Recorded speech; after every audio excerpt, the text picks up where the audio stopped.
It is time to acknowledge the unconstitutional nature of Section 704, the overwhelming evidence of non-thermal health risks, and the failures of regulatory agencies to protect public health. It also integrates the personal and urgent perspective of parents like me who have lost a child or are fighting to protect their children right now. Claim, Section 704 of the 1996 Telecommunications Act gags communities on health concerns.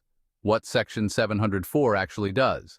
Key provision, Section 704 explicitly prohibits state and local governments from denying permits for wireless facilities based on health or environmental concerns if the site complies with the FCC's outdated exposure guidelines. Intended purpose. While Congress claimed it wanted to accelerate wireless rollout, the real effect was to block communities from citing legitimate health research, forcing towers into neighborhoods and schools with no local recourse. Why it's unconstitutional. First Amendment violation. It gags citizens from raising public health objections, a direct assault on free speech and the right to petition government. 10th Amendment overreach. It strips states and local governments of their traditional zoning authority for the sake of corporate convenience, undermining federalism. Courts have upheld it, but activists argue they've done so on flawed grounds, ignoring mounting evidence and legitimate constitutional arguments. Bottom line, Section 704 is not just a constraint on local government, it's a blanket gag order that has silenced valid health concerns for over 2 decades. It is unconstitutional in spirit and practice, preventing parents and communities from protecting their children, including those like you whose daughter sits just 465 feet from a cell tower. Claim FCC RF safety guidelines are outdated and based only on thermal effects. Summary of FCC guidelines. Originally set in 1996 based on 1980s radar data, long before smartphones, 5G, or widespread Wi-Fi. Thermal-only focus. The guidelines assume non-ionizing radiation is safe if it doesn't significantly heat tissue, ignoring decades of research on non-thermal DNA damage, oxidative stress, and neurological impacts. Why they are already proven inadequate. Court ruling, 2021. A federal court found the FCC failed to justify retaining these obsolete standards, ignoring hundreds of scientific studies on non-thermal effects. National Toxicology Program. Its landmark study found clear evidence of cancer in rats at exposure levels below the FCC limits. Contrary to existing science, researchers worldwide have called for precautionary or stricter guidelines. Citing numerous peer-reviewed studies showing biological harm, the FCC has not budged. Bottom line, the FCC's guidelines were never scientifically valid. They were created by telecom engineers, not medical experts, to protect industry, not the public. They remain dangerously outdated and in direct conflict with modern science. Claim RF radiation poses unique risks to children and fetuses. The overwhelming evidence. Thinner skulls, rapid cell division.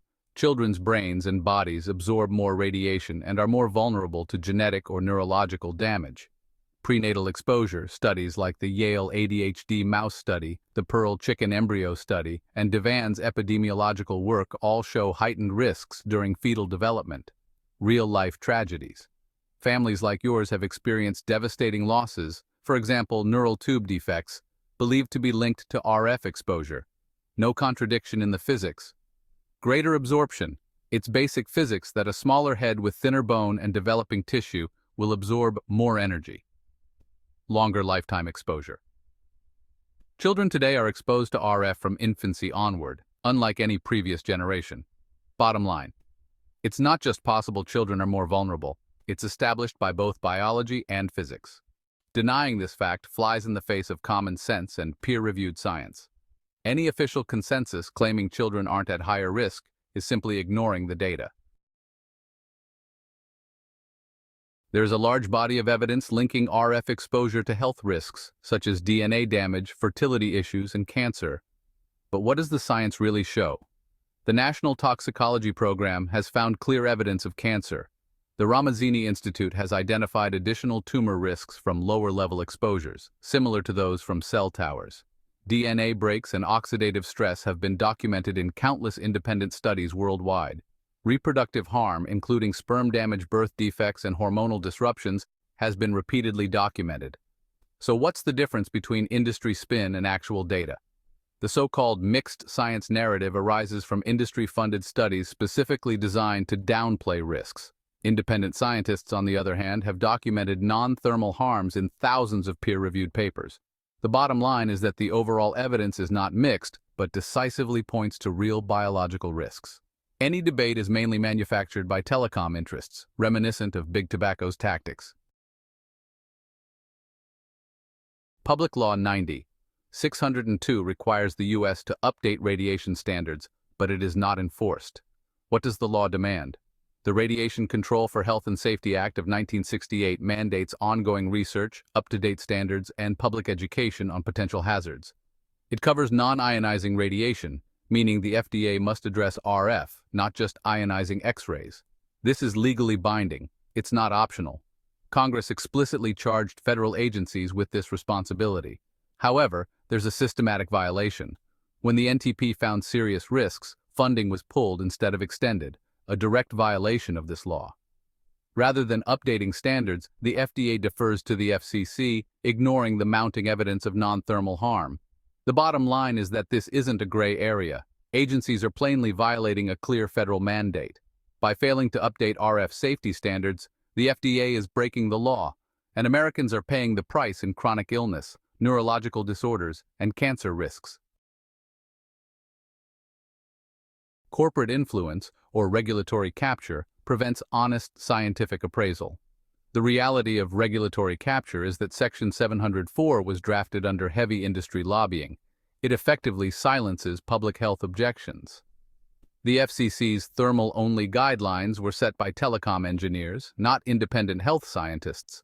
Money talks. Like Big Tobacco and Big Oil before them, telecoms use lobbying, revolving door hiring, and selective funding to push the narrative that wireless radiation is harmless.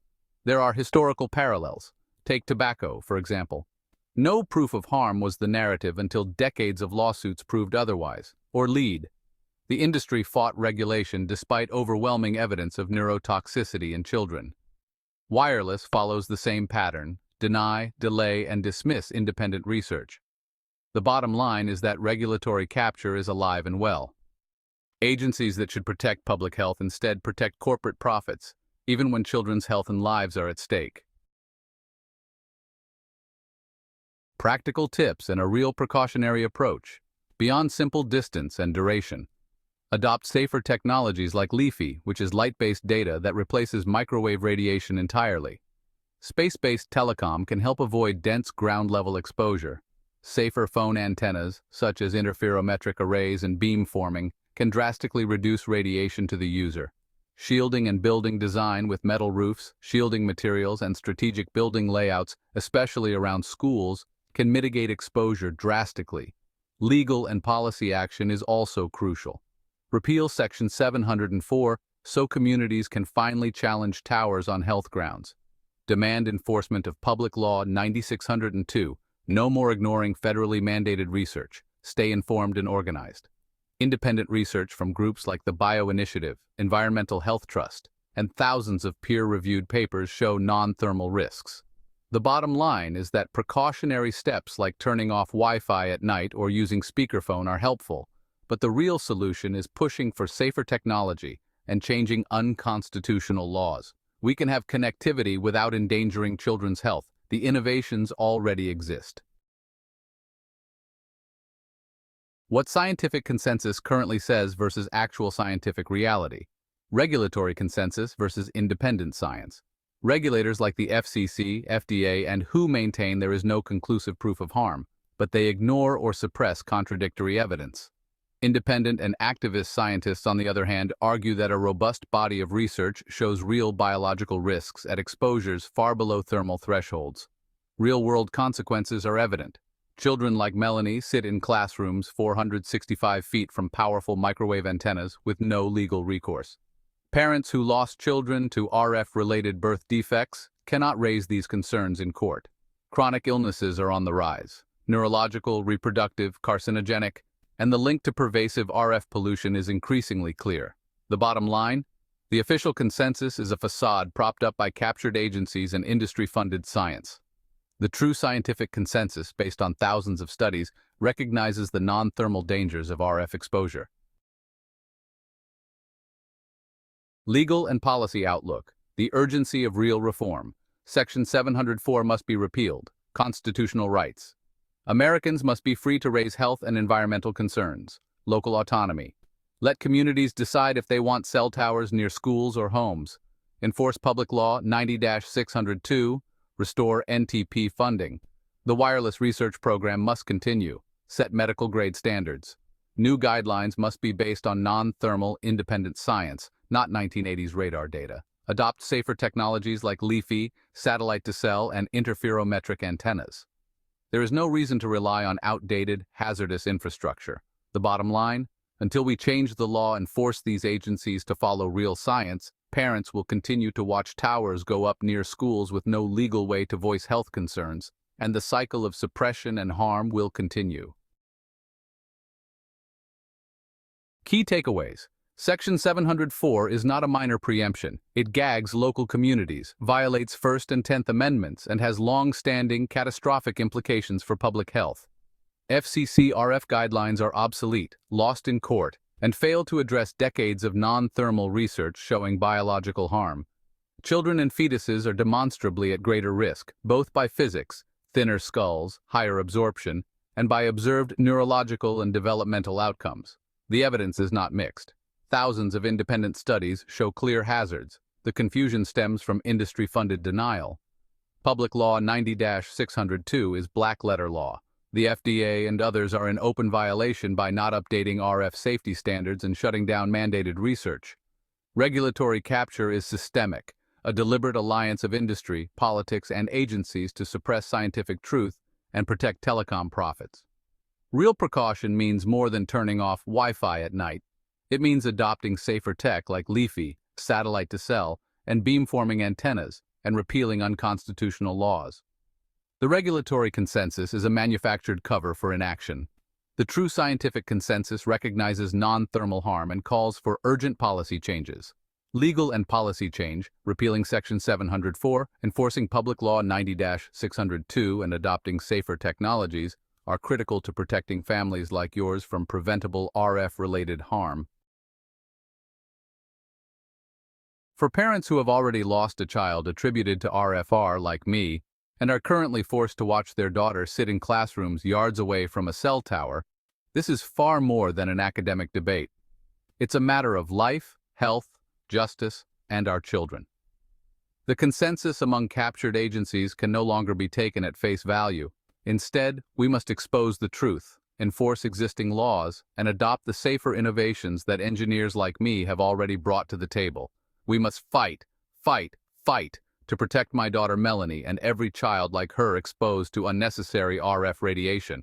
We must be heard, uphold the law, and remove the unconstitutional one for a healthier future. Visit RF Safe to learn more.